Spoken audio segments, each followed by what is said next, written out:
wrap up the day, a discussion on highlights and reflections from this first day of the Long COVID Physio International Forum. We'll bring in some people behind the scenes. Where's Darren? Darren, you coming on screen? There you are.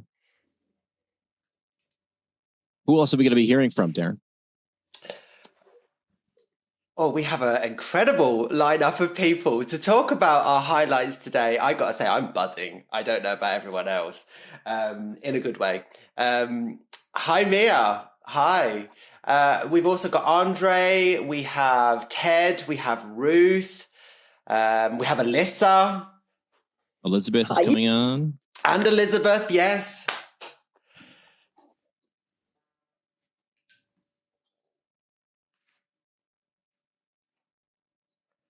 So when I asked Netia.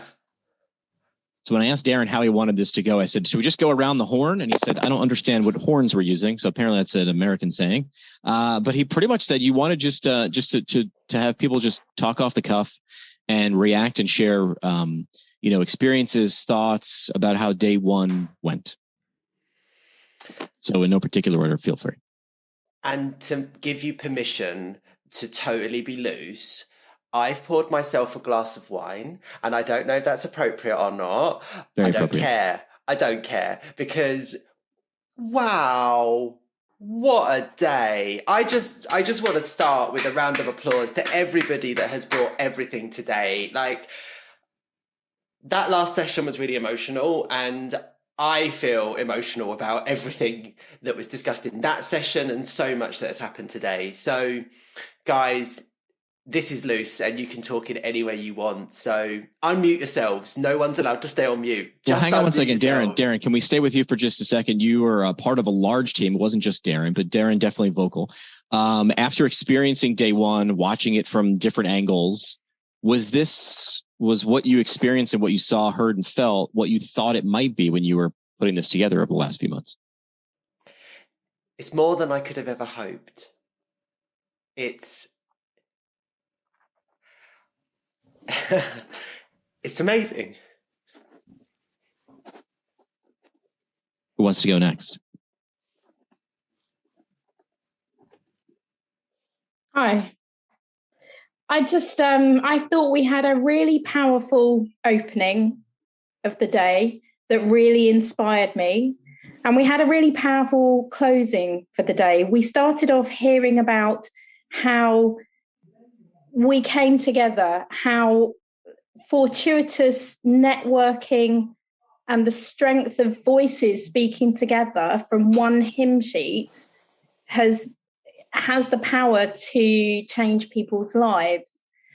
And then coming full circle to hear an incredible, for some really wonderful, lovely women at the end of the day. We probably can't change unconscious bias in the next couple of years. But if we can have a group, a world hymn sheet that we can say to everyone, this is what long COVID is. This is what we do about it. This is standard practice. These are how we set up our forums. This is our approach. Then these voices will not be dismissed from people's clinics without thinking, because everybody will know what they have. Thank you so much to everybody, and particularly you, Darren, but what a wonderful day.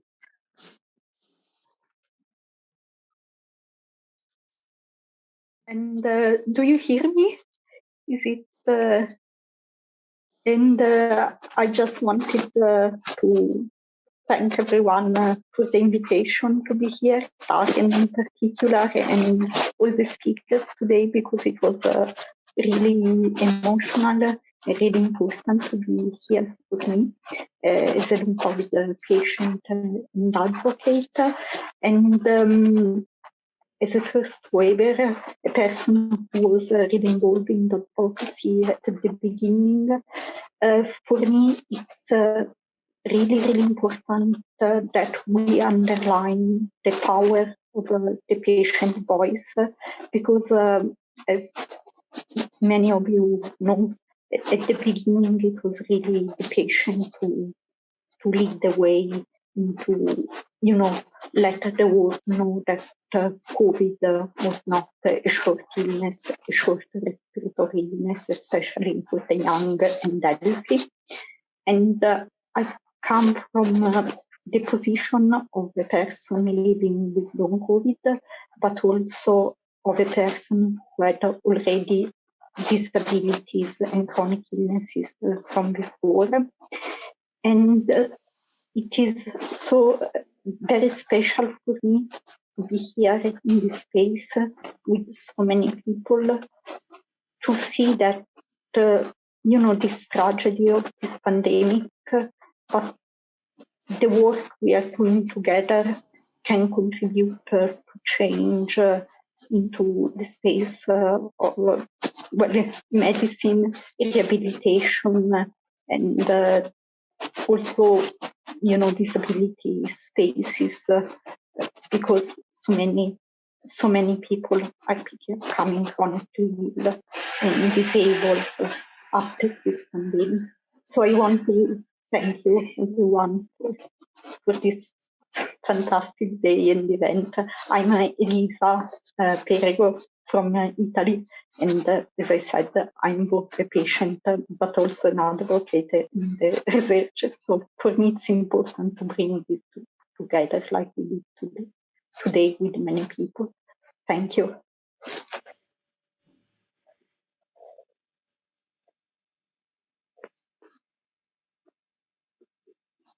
Okay, I might go next. Oh, there's another one. Go. Okay, I have just the utmost, respect and so much joy today. I was so energized by all your presentations, by everybody contributing to this, and thank you so much, Darren, and all the organizers who are behind this. I have a few key messages that I took away from today, and I tried to do my assignment. It's one of the things that was said in the last session really resonated with me, is that, and it was mirrored by other people saying it today in various ways, but don't gaslight yourself.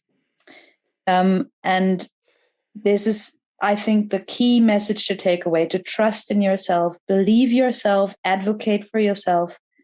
And there was a psychologist earlier today, he was called Leonard, I think, and he said, you have to imagine yourself, you're on a journey and it's quite a fight, but you are the hero of this journey and you're the hero of your own story. You have to trust in yourself, and you're on a mission to manage your illness. You have to accept it and you have to find ways to cope with it. And it's been quite a lot for me personally too, but I am so in awe of so many people doing it, advocating for it, especially if they're having this illness right now, and everybody who's involved, who is just helping us doing this. This is such a great effort, and to see this internationally is such a pleasure. And yeah, I didn't introduce myself. I'm sorry. I'm Mbadika. I'm from Germany. We have a patient initiative called Long COVID Germany, and we do political lobbyism for it. And we also have a self-help group on Facebook with over 7,000 people. So thank you so much. Oh, and there's another thing. Maybe I will say that later. I want to give all of you some room to express more. I have so many more thoughts, but I'm not going to say all of them now. I'm sorry. Hi, everyone. I'm Ted DeChane. I'm a PT in the U.S. and the communication director for Long COVID Physio. I just thought one of the overarching themes today was believing patients, and I know we have a lot of patients here, but I hope for the clinicians here, that's one takeaway, is to listen to your patients.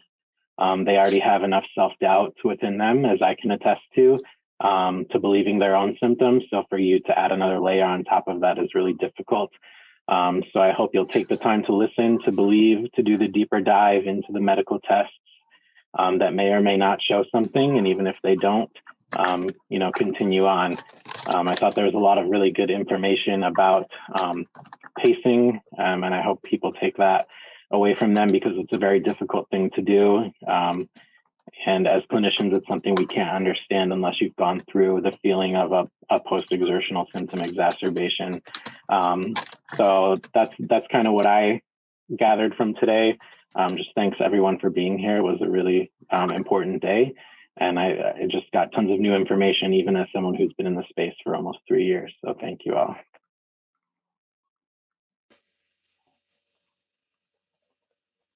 André. Hola, I don't know. I speak in Spanish or English. My name is André Saravia. I'm from Chile. Bueno, acá en Latinoamérica el tema de la COVID-19 ha sido bien particular el manejo que se le ha dado. Desafortunadamente los gobiernos han tenido una respuesta bastante deficiente. Y en base a temas de long COVID y rehabilitación long COVID, estamos desarrollando y buscando formas de poder realizar un estudio de neurorehabilitación para los pacientes en Chile y en Latinoamérica. No solo estoy acá a nombre de Long COVID Chile, sino que también a nombre de Long COVID Latam, que es un proyecto que estamos impulsando para poder hacer crecer esta red de Long COVID a nivel global, lo cual es bastante importante. Hoy he aprendido bastante sobre fisioterapia, escuchando las experiencias de ustedes, y también creo que es importante poder destacar de que toda esta información en algún punto se debe descargar en idiomas para Iberoamérica, Latinoamérica o Hispanoamérica, dado de que igual en nuestro continente la información en español es muy poca. Y estoy muy agradecido por la invitación, agradecer a Darren, a los organizadores y a todos quienes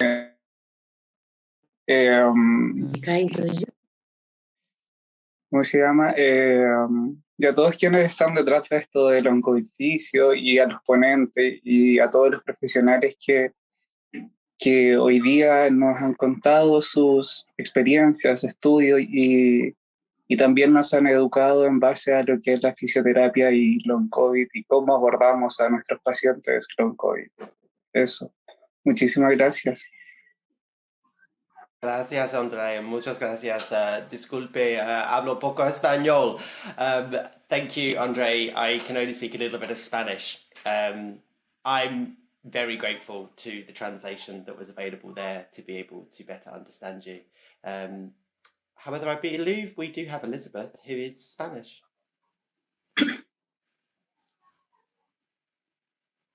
Yes, I am. Hi, everyone. I want to thank Darren and the creation of this group, because he has been doing a very huge work, he and his team, all this time. The people who has been working in this project on long COVID knows that it's been pretty complicated to join physiotherapy in these terms. And we were a little afraid about the approach you could do, but this is overwhelming. Thank you so much. Because as patients, we know it's difficult to get good rehabilitation and a good approach on the treatment on long COVID. So this is so helpful, and we are really thanked. Thank you. There's got to be someone that hasn't spoke. Why you have to call me out like that, Darren? Oh, you saw it. Well, I would just like to say thank you to everyone because, and I don't say this because I'm speaking right now, but after 2.5 years of not understanding what was going on and why there wasn't a response and why the responses I was seeing or the conversations that were being had didn't seem to capture the enormity of the problem, as well as the wide, breathtaking potential of solutions and how much we already know. I think for me personally, after a quite challenging few weeks or months, given the changing responses regarding how we're looking at COVID in general, let alone long COVID through a wartime lens, that we're already doing the peace parade and everything that was part of the bad times is part of the bad times. And we're looking forward without having to look back. And I appreciated today's session because, as someone mentioned earlier, Ashanti's "don't gaslight yourself" was my message walking away from today. Starting off with the post-exertional symptom exacerbation from earlier today, that was the first time the research that I've been able to conduct and guinea pigging on myself that I've heard verbally articulated by someone to validate what I've experienced as someone who's tried to exercise their way out of this because I felt no one's believing me. So maybe I am just being a drama queen and I'm just scared to push myself. And then having the actual data as an engineer to go, no, I don't know what's going on, but my body is not allowing me to do X, Y, and Z. We need to reevaluate. The fact that that presentation was the first time I've heard the mechanisms that I've discovered from looking at the past and history of other post-viral ailments or diseases and symptoms, and having that validation of you weren't gaslighting yourself.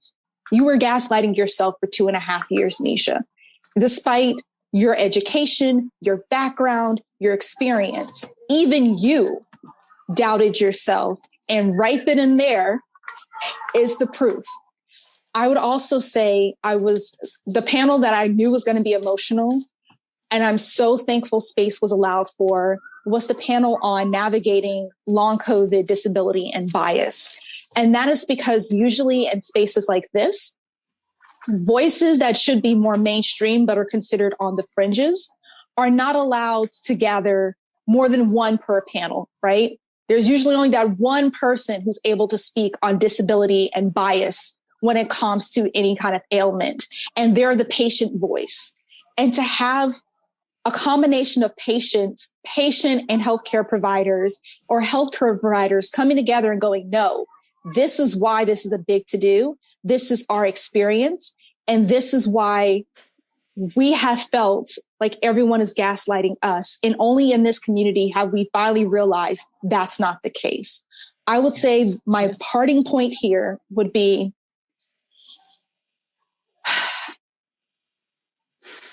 there's a lot of discussion on social media about we shouldn't talk about one person's struggle versus another group's struggle because that divides the movement or divides change.